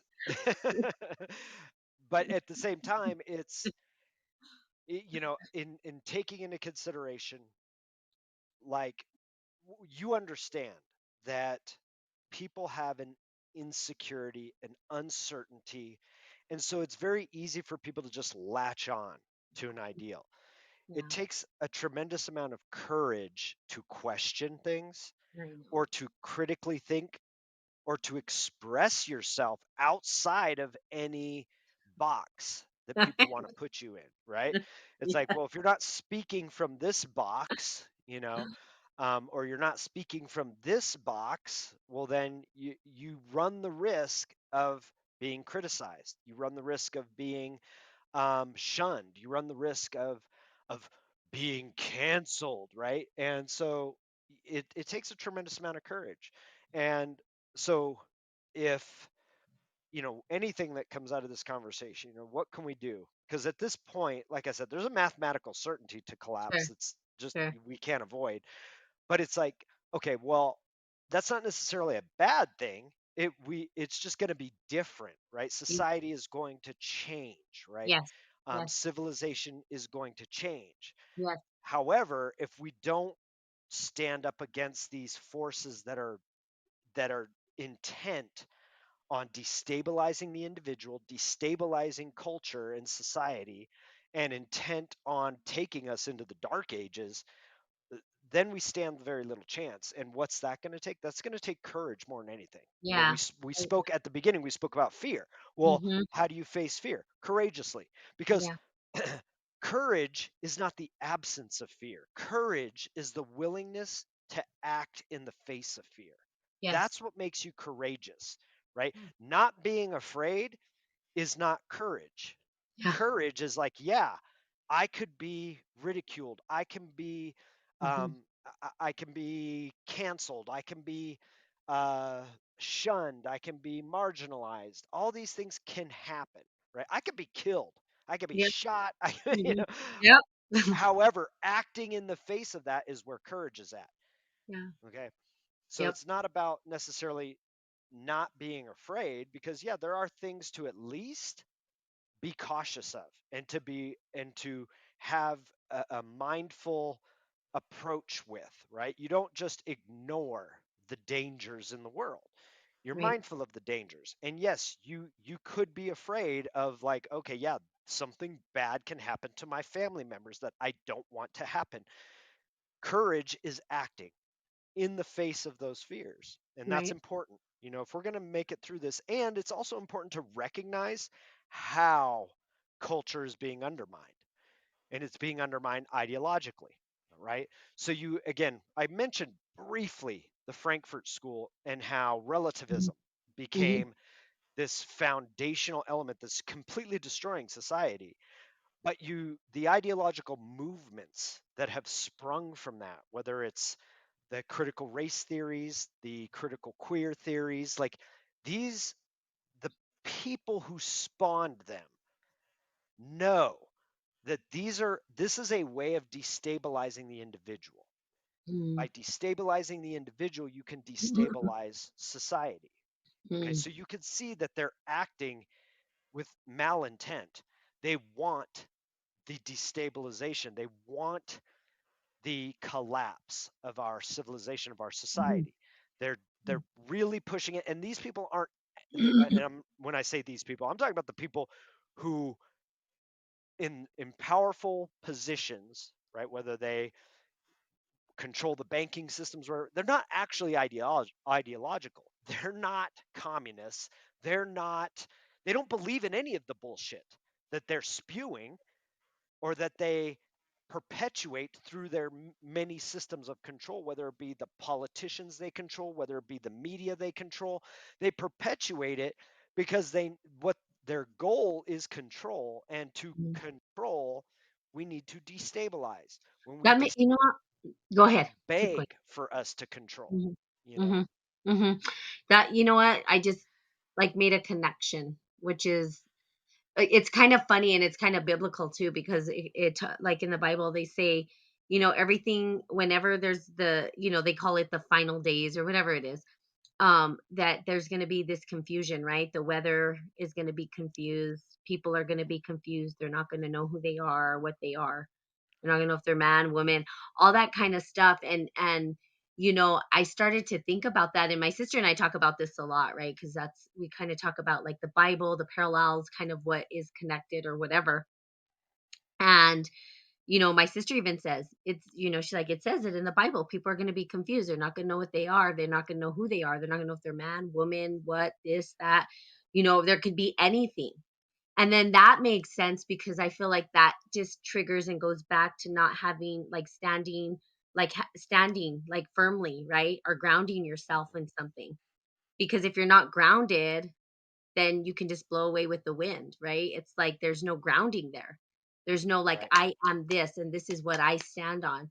And it's like, well, today I'm this and tomorrow I'm that. Or today I'm this. And so I can see the destabilization where it's like confusion, basically. Hmm. Like, Yeah. there's confusion, and then, "Oh, but now we'll tell you who you are." So now you're confused, I'm gonna tell you who you are, and now you Yeah, can't. not only that, but you are a victim, right? And you Yes. know that by identifying yourself as Mhm. a victim, Yep. you Mhm. disempower yourself. So Yeah. it's Yep. like now people are Mhm. buying into not having any power in their lives, right? Ah, And yep. so Mhm. it's like not only are you sold on you're being confused intentionally, but you're also being disempowered at Yep. the same time. Yep. Yep. And the victimization, like, that totally makes sense, and it puts them in a victim mentality. Hmm.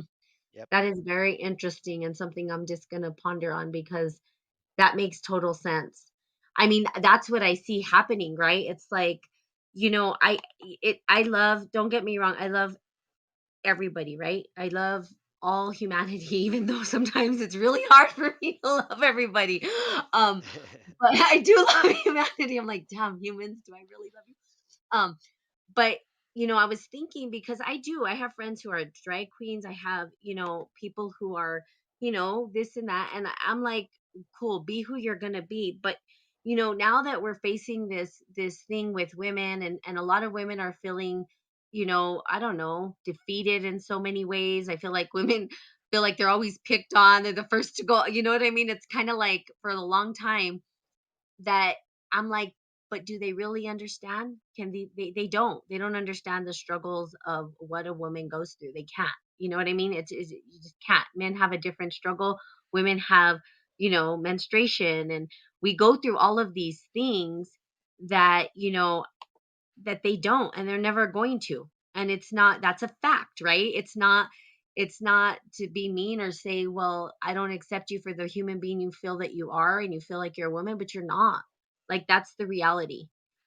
Right. And yeah, and that's it's hard for me because I'm starting to see that in sort of a little bit of a different way because I have so many friends that are drag queens that are and I love the community and they're very accepting, but now I'm like, but you don't understand, you're still protected in some way. Women, we get we've been burned at the stake. It's our fault, for everything. So it's like it's hard, and we go through all of the, like I said, we go through menstruation, we go through childbirth, we go through 50 billion hormonal changes. We we you can't, a man can't do that. It doesn't matter if they change their sex, it doesn't matter. And the same for a woman who says she's a man, she really doesn't know what that's like. We just can't understand, and that's a factual thing. And so for me, I'm like rethinking this, like, wow, like they're never really gonna know our struggles really as a woman. They just can't. That's fact. Right. Right. And I mean, you could boil that down further to the individual level, because every individual will have unique experiences. That's what makes us individuals. But they're actually, again, you're seeing a concerted effort to de-individualize, right? Yeah. You Yep. have you have these political identities, right? Mhm. Gender identities, this identity culture, right? This victim culture, where you're identifying as a group, right? Rather Mhm. than identifying as the individual, right? You're Uh-huh. identifying Uh-huh. as, I'm a black, lesbian, disabled woman, right? So it's like, I've checked 3 boxes on the victim bingo card, and that is my identity. They're identifying as a group, right? Yeah. And this is a de-individualization, right? You Mhm. take away the individual, you take away individual rights, right? So Oh. again, there's a concerted effort to Mhm. erase Mhm. individuality. Mhm. So Mhm. everyone's taking on this group identity ideology, and identifying through these various bingo checks on their bingo card of, like, I'm this class of victim, this class of victim, and this class of victim, right? And again, that just erases individualism. And again, that is intent. It is intentional to destabilize the individual, right? Mhm. If you no Okay. longer identify as an individual, separate from all other things, different from all other things, having unique experience to all other things, and you now identify under group think, right? And under group identities, well, you're not ever going to seek your individual rights. And that's why, what's the war that's happening right now? The culture war that's happening right now is about group identity rights, right? Uh, Even though as individuals they have all the rights we do. mhm. Mhm. Individuals have the whether you're trans or gay, it doesn't matter. You still have all the human rights that I have. Mhm. Plain and simple. Have never been taken away from you. What you're seeking is these privileges that only your group gets to have, right? So, like, for instance, I believe in individual sovereignty and individual rights, but your rights cannot, or I should say, it is not an individual right for you to impede or to infringe on another's right. Okay? So that's part of the game of rights and responsibilities that we have in a free society, is Mhm. that you have the right. Okay, you have all the rights that don't infringe on the rights of another, right? Mhm. And then it's like, you got to get clear on what you really have a right to. Like, Right. you don't have the right to take my stuff because you want it. That's not your right, because that infringes on my right to keep my stuff, Right. right? I earned my stuff, Right. right? And so you don't have the right to just take and redistribute my stuff. That is my stuff, right? So, and just like this conversation of men who think they're women have a right to be secure in their, let's say, locker rooms, right? Or to compete fairly against other women in sports. So you do not have the right to just claim you're a woman and compete against them, or to just claim you're a woman and rock around with your dick hanging out in their locker rooms. Like, that is not your right, right? But they're not claiming individual rights. They're Okay. they're claiming these group rights, which aren't rights. You don't have the right to infringe on the rights of women. That's not a Okay. right. So they're If you taking it infringe from on the the rights of a woman, of anyone, it's not a right. so it's like this. It's they're so let me see if I understand. They're destabilizing the individual so that they can put things into a group so that the groups themselves become the identity rather than the individual. Right. Is that what you're saying? Exactly. Okay. Yeah, Got it. Got it. absolutely. Okay. Yeah. And then Because then that and again, then then you uh-huh. then you don't, like, if you erase the concept of individual, you erase the concept of individual rights. Right. Right. And so then that it's like, "Oh, wow, you identified with this group. You're not an individual," basically. Right. And now we can take Right. that away. Uh-huh. Yeah. Mhm. Yeah, because and they also now that you've identified as a group, well the group Mhm. has a predefinition of what's okay to talk about, what's okay to think, what's okay to what it's okay for you to do, right? These are all like determined by, oh, well if you're that group, well then this, right? Yep. And again, that's how you erase the individual, it's how you erase individual rights, it's how you erase individual will, is by having individuals no longer identify as an individual. They identify as the group. And now it's the group has certain things that determine what makes you a member of the group. And so you now must follow.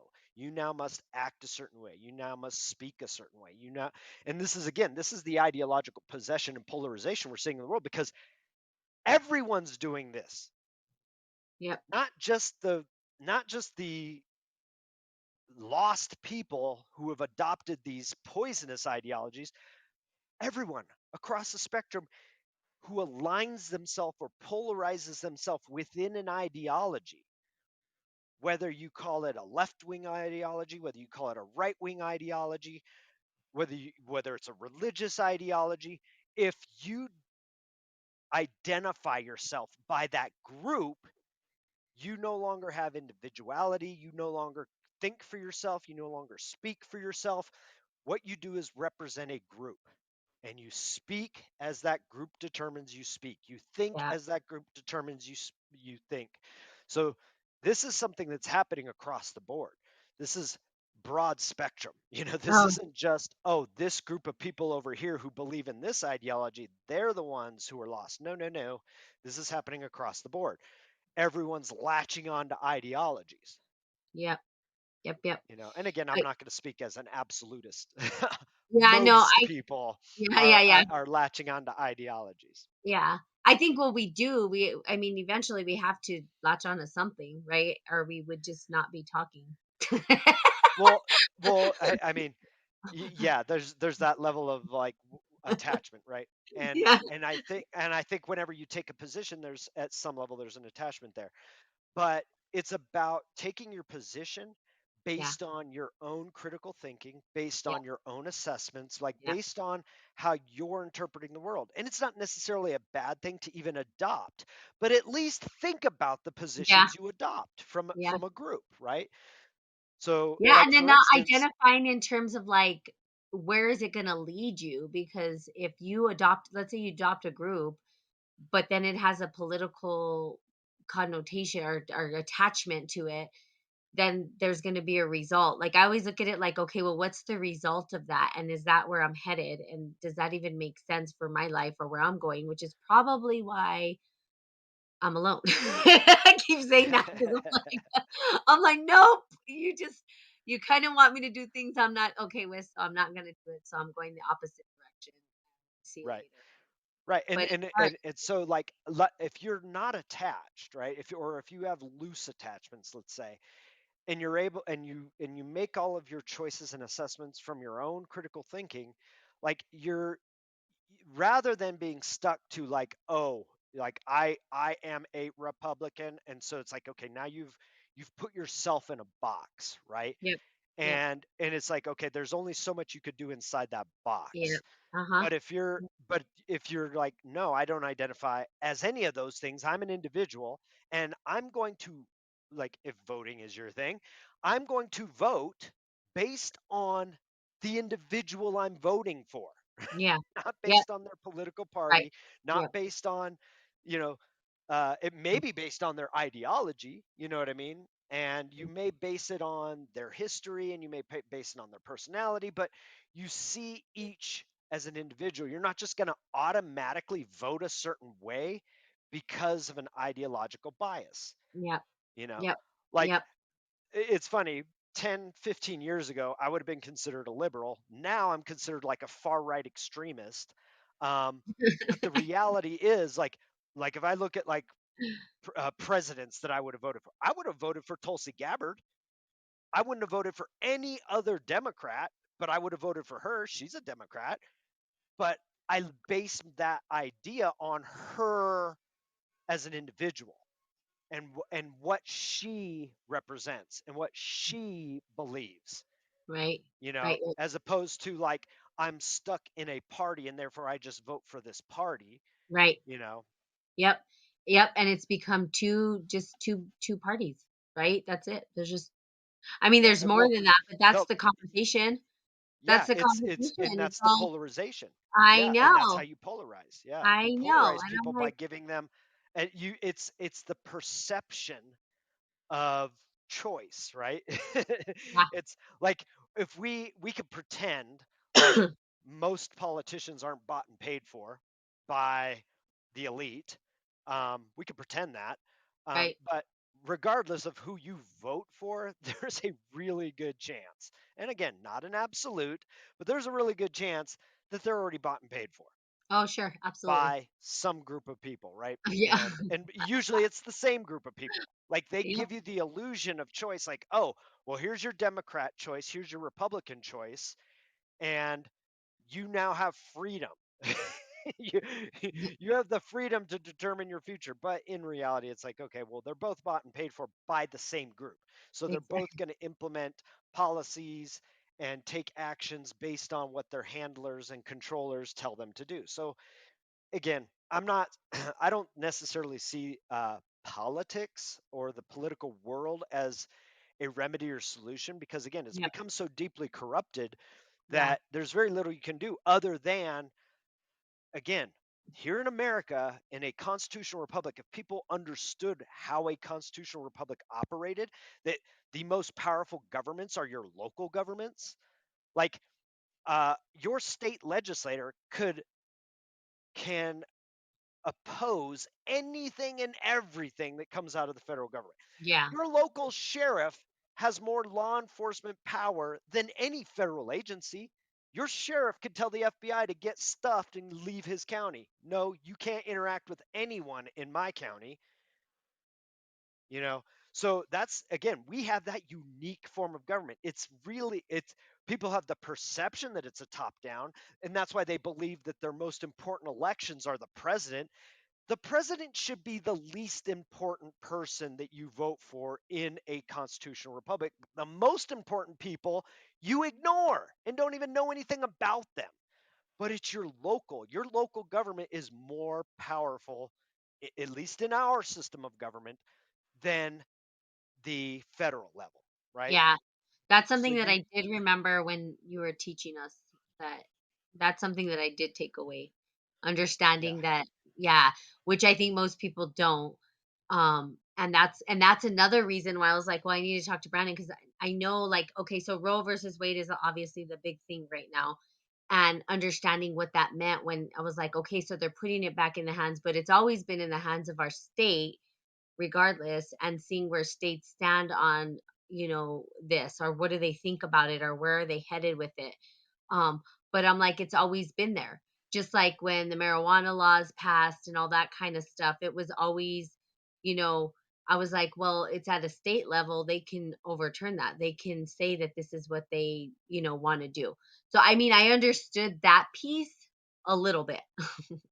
right, And right. so so but now what we're seeing is that they're trying to put, well, I don't know, they're trying to put all of the responsibility back into the state. Well, no, it's already there. It's Now, already there. now, So then what is yeah, it? So then, okay, go ahead. okay. Right. So you're bringing up the Roe versus Wade, which this is a bastardization of a constitutional republic because what it established, because it's a Supreme Court decision, was it established the quote unquote constitutional right for a woman to murder a child. Okay. Now, that is not a right because it infringes on the right of the child. Okay. So that was a bad interpretation. There is nothing in the Constitution that gives women this special privilege to murder people. That doesn't exist. That's just bad interpretation. Okay. That, because it became a quote unquote constitutional right through a Supreme Court decision, it took this power away from the states to make it illegal because it's a constitutional, because the Constitution, everything must be in accordance. So what your state does has to be in accordance with it. Now, there are elements of the Constitution, again, most people don't understand. Like, I think, what is it, Article 10, Section 8, or is it Article 8, Section 10, that no state shall pass any law that infringes upon the obligations of contract. That right there, that little tiny piece of the Constitution makes it illegal for your state, your city, or anyone else to say you can't open your business. And that's what they did during the pandemic. They went around saying none of you can open your business. That's unconstitutional, and nobody challenged it. So okay, good. Now what about when they're like, we're gonna fine you? Like, okay, if you do, because I think that's what people were more afraid of is like, oh, now that we are not Right. making money, now you're gonna pay $5,000 fine for every day, whatever it was. Did they have the right to then go and take the money from these people, or could they have actually No, challenged they that too? don't. They don't. They Yeah, they didn't. can challenge it. There is a due process in our constitutional republic. That's why we have the checks and Okay, balances of the system that we have. right. That case, if someone challenged it, like, no, I'm not paying this fine, right? And you actually take it to the judicial, that case at least should have, if all of your local courts are corrupt and they go, yep, you got to pay it, you could take it all the way to the Supreme Court, and the Supreme Court is going to base their decision on the Constitution. And if you got a Okay.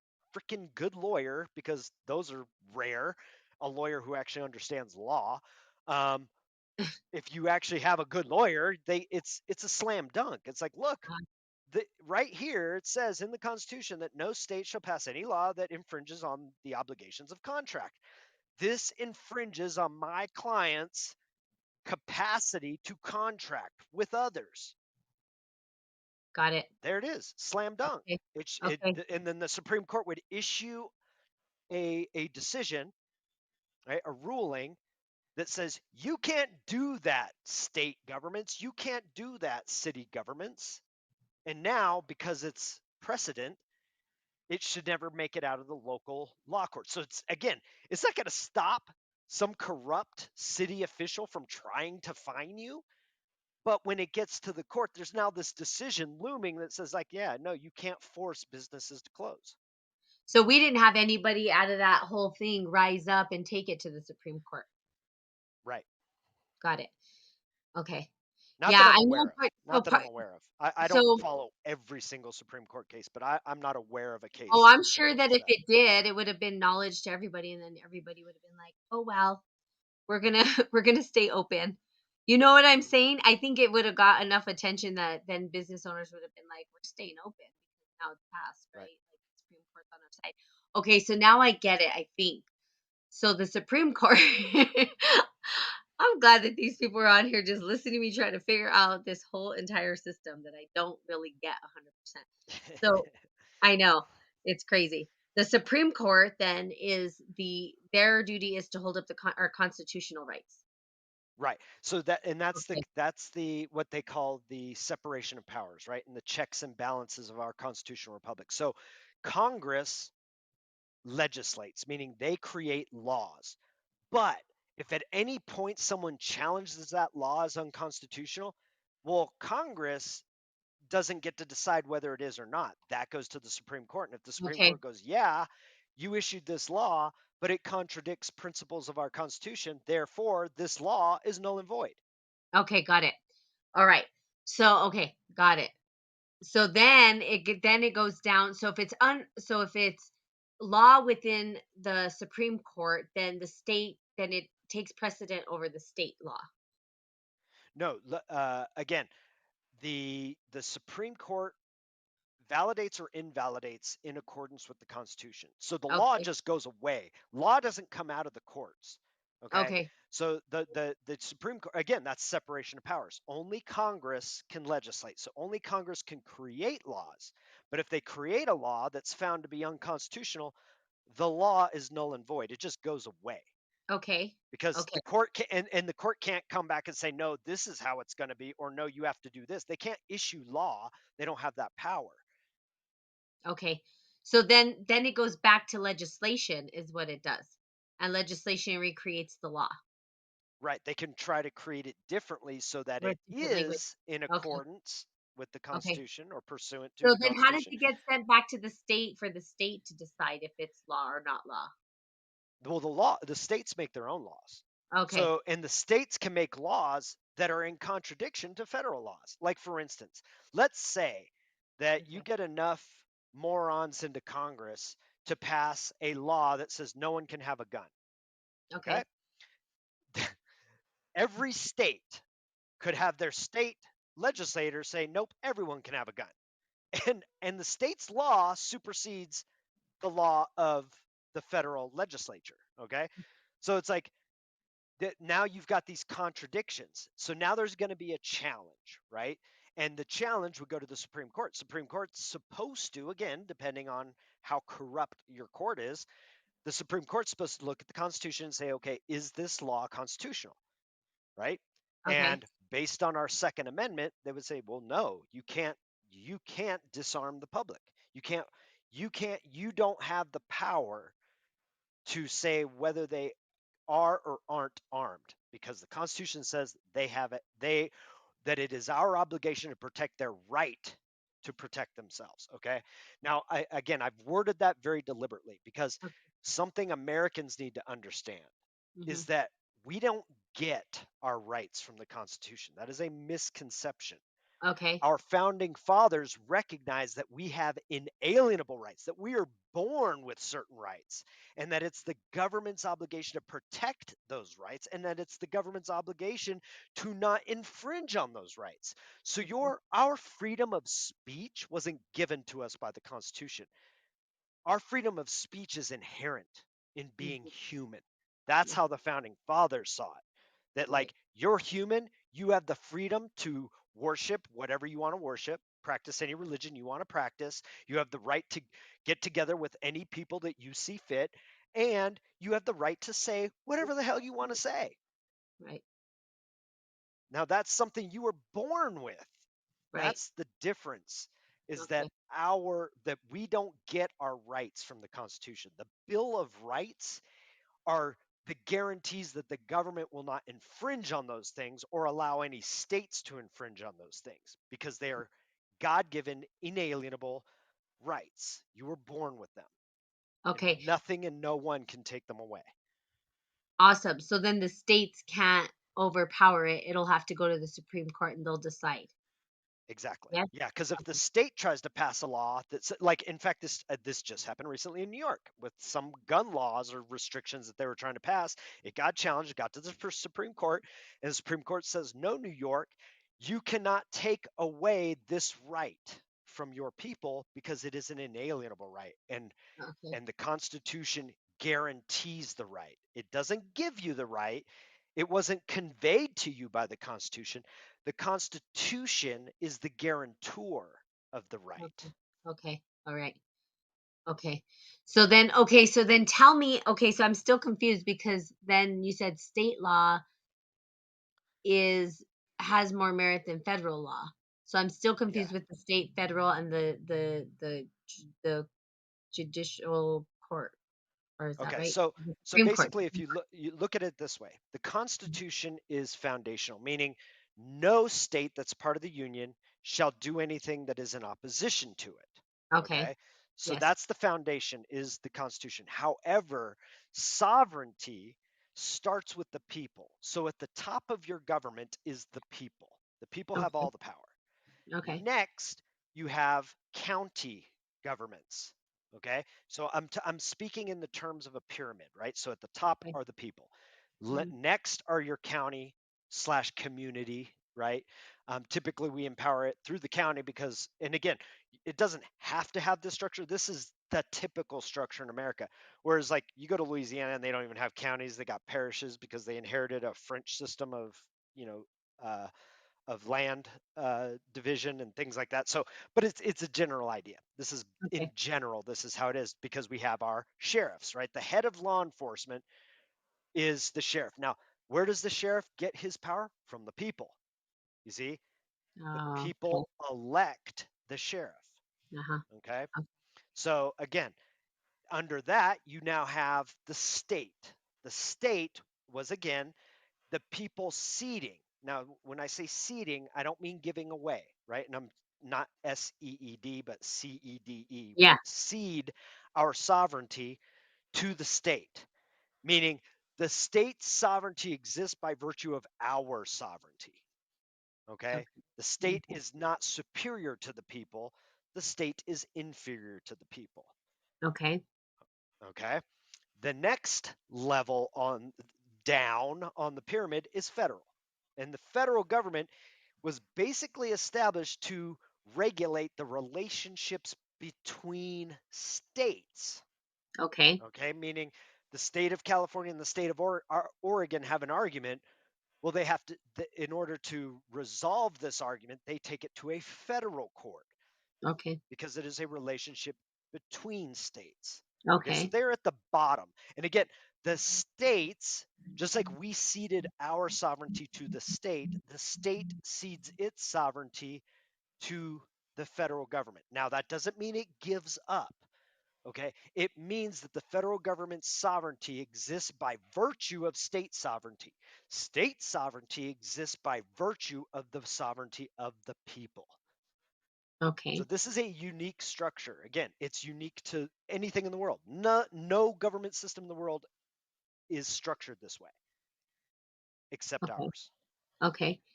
Okay. So now when a law, because I'm still confused, like my confusion comes from like with like these laws that get put back into the state's hands where they say, well, it's unconstitutional, but yet the state still can have the law. Is that because the people make the decision about what should be right and wrong within the state?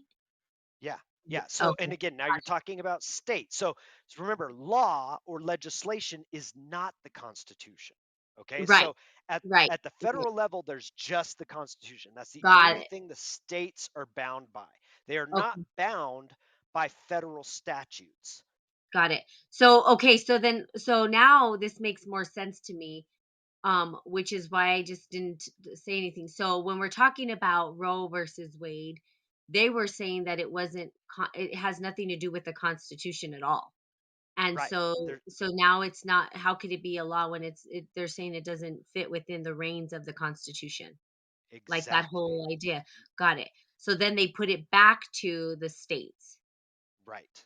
Exactly. Okay. It's basically they overturned the ruling of Roe versus Wade.